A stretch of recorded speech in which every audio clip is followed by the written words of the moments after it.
Diario de Joan Gallardo, 12 de marzo de 2025. Querido diario, seguimos con Mero Cristianismo. Ayer ya empezamos el capítulo tercero del segundo libro, que se llama La chocante alternativa, y estuvimos hablando del libre albedrío.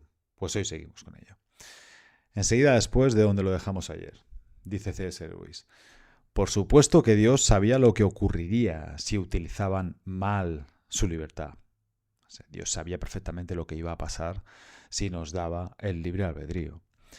Pero aparentemente, dice C.S. Lewis, le pareció que merecía la pena arriesgarse. Esto no sé si era Leibniz que decía que no podía haber ninguna duda. Que claro que podemos imaginar mundos donde las cosas malas que pasan aquí no pasan.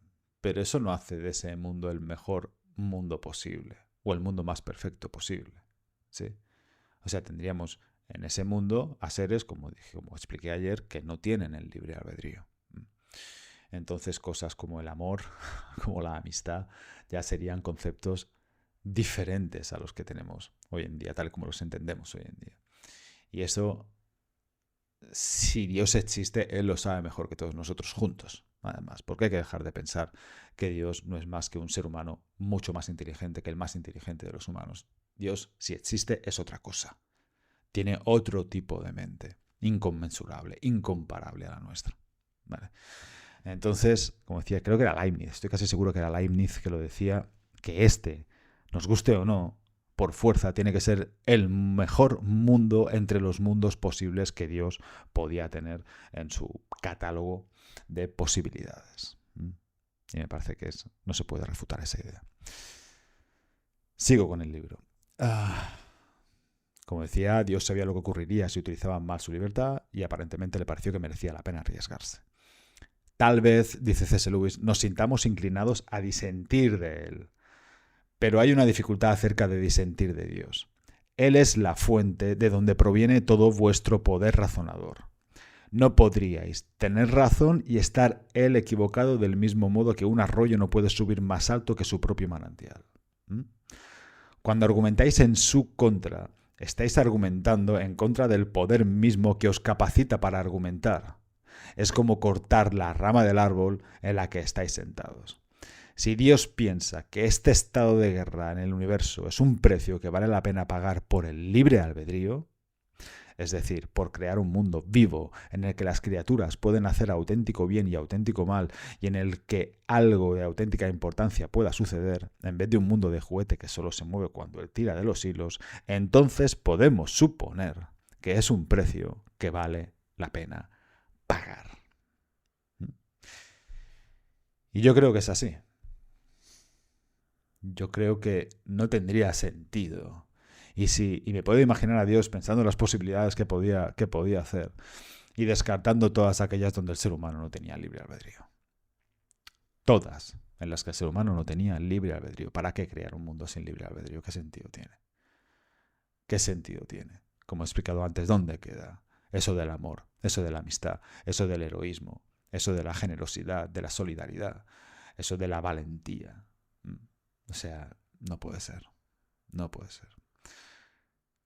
Tenemos esa tentación, ¿no? Esas ganas de pensar en un Dios que sabe menos que nosotros de las cosas. Eso es una locura. Eso es una locura. De verdad que pensamos que si Dios nos dijese, bueno, pues dime tú lo que tengo que hacer y yo lo haré, que crearíamos algo mejor. En serio. Yo recuerdo cuando jugaba a fútbol, la verdad es esa, era bastante cretino. Me metía mucho con los jugadores, tanto de mi equipo como los del equipo contrario, y sobre todo le tenía una manía brutal a los árbitros. O sea, no podía dejar de meterme con ellos. Estaba todo el día dándoles el coñazo. Todo el partido, no paraba de hablar con ellos, de criticarles esto y lo otro. Y recuerdo un partido en el que el árbitro acabó, pero hasta las pelotas de mí. O sea, estaba hartísimo. Y en la segunda parte, paró el partido, se sacó el silbato del cuello, que lo tenía ya atado con un cordelillo, y me lo ofreció. Me dijo, toma, pita tú si de verdad crees que lo vas a hacer mejor. ¿Sí?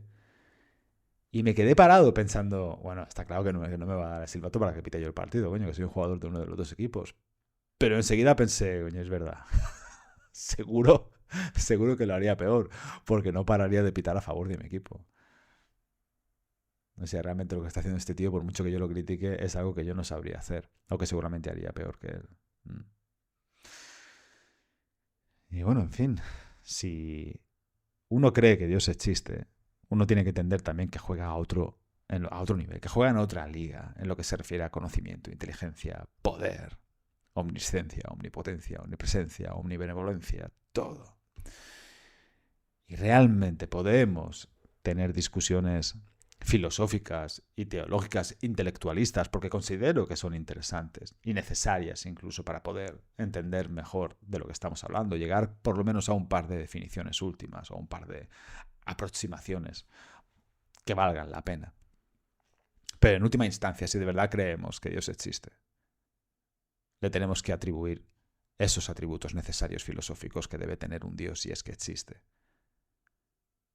Y Dios no puede elegir la segunda opción mejor de entre todas. Por fuerza siempre estará eligiendo la mejor opción posible de cada una de las partes o de las cuestiones que tenga que resolver cada vez.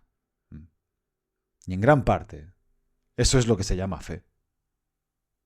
Es tener la certeza y la confianza de que si Dios existe y está a los mandos, está haciéndolo todo cada vez lo mejor que se puede. No lo segundo mejor que se puede, sino siempre eligiendo la mejor opción cada vez. Por mucho que nosotros con nuestras mentes limitadas y terrenales no podamos comprender ciertas cosas. Y eso es fe. Eso es fe, cuando pasan cosas que tú no entiendes, pero te dices aquello de, bueno, Dios está a los mandos, Él sabrá mejor que yo y Él sabrá más que yo. Nada más, nos vemos mañana si Dios quiere. Paz.